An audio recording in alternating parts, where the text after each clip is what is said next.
Big D, Derek F. Congratulations on second Thank, place on Big thank you Brother so much. 23. How does it feel? It feels amazing. I am so happy. It really does tell me that, hey, I put a plan in place and executed it. So I'm very, very happy. It feels good to lose to X. This is like what you guys wanted, the final two. This was the plan all of along.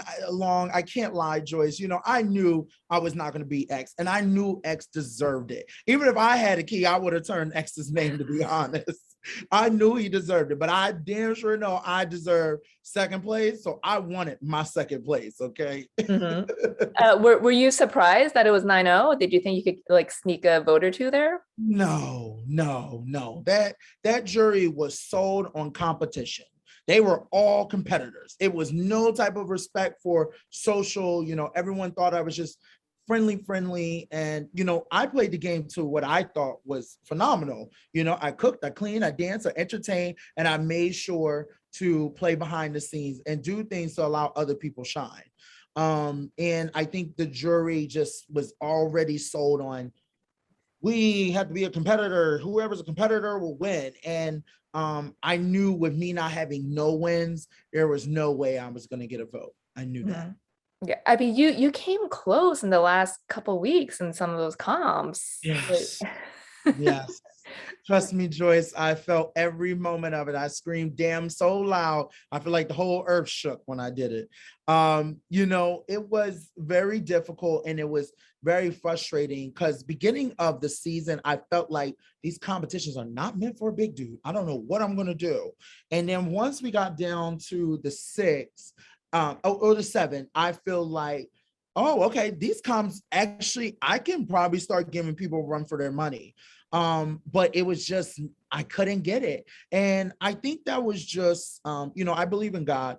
And I think that was just God's way of probably telling me, you don't need to win. You need to do what you do best. And that is that mouth of yours and use it and get to the end as best way as possible. And I wanted to make sure I did that the whole entire time. There was times I fell. There was times I felt like I was, how can I say, at the bottom, I was about to give up. And I was like, you know what? Let me not give up. Do what I do best and work this social game because I'm playing the best social game out of everyone in this house. mhm. Yeah, for sure. I mean, like the egg one, Kylan told you that he didn't even mean to win that. He Do you didn't. believe him? Mr. Kylan is very good at, as I said, living on his own land called Kylan, where he only believes in what he says and he's always right. But you know what? He definitely did not need to win that. I'll never know until maybe I watch it back and hear how he felt in his DR sessions. But in that moment, I did believe that he was going for it. But to me, Kylan's a competitor. He's never going to throw a comp when he should have. And you know what? That's okay because it didn't work out because I got the last laugh because I said I'm packing. You did. Were you ever worried that Xavier might not take you, especially after everything that went down this week with you and Azah?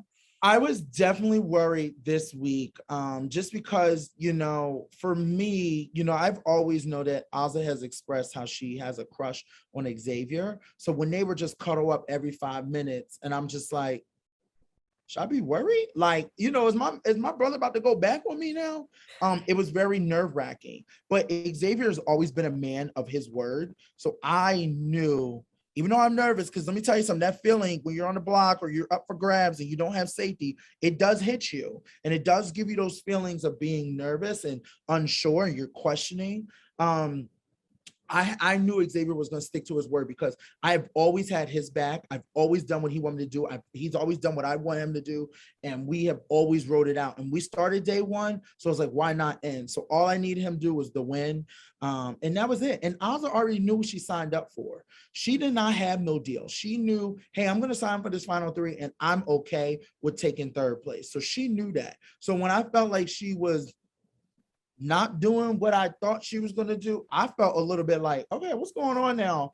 And then on top of that, it just led to me feeling like, when she told me she wasn't going to take me, that's what really hit me. And I was like, hold on, I had protected you, had your back, did a lot for you this season that I don't think you know about. And I feel like you should take me. I'm your friend. You say you're my friend. I've had your back the whole time. And my actions have shown that.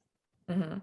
Well, since X1 Part 3, like your drama with her is moot, but do you regret telling her that you carried her and you thought she didn't do much in the game? Because that's what she told you, like her feelings. Yeah. Of course, I never want to hurt someone's feelings. The word carry probably was not what I should have said likely.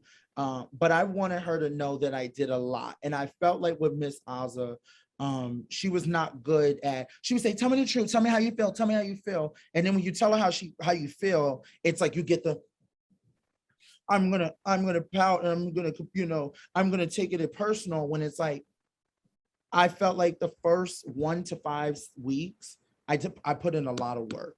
Me and Xavier put in a lot of work. We were part of Slaughterhouse.